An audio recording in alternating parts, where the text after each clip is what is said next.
Pernah bingung, apa sih sebenarnya beda antara hukum publik dan hukum privat? Kenapa kalau orang mencuri diproses oleh negara, tapi kalau hutang piutang harus digugat sendiri? Nah, di video ini, saya akan jelaskan bedanya hukum publik dan hukum privat dengan cara yang simpel. Dalam dunia hukum, kita sering membagi dua cabang besar, hukum publik dan hukum privat.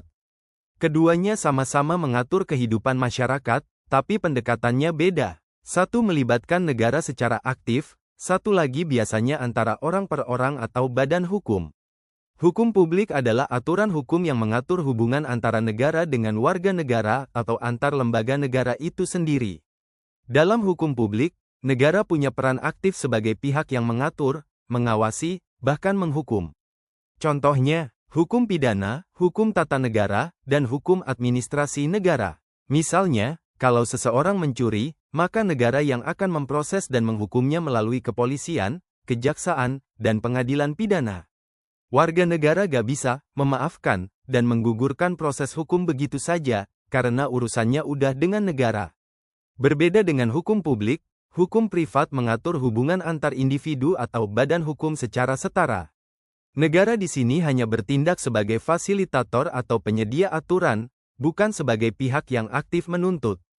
Contoh hukum privat, hukum perdata dan hukum dagang. Misalnya, kalau ada dua orang yang terlibat utang piutang, dan salah satunya gak bayar, maka pihak yang dirugikan harus menggugat sendiri ke pengadilan.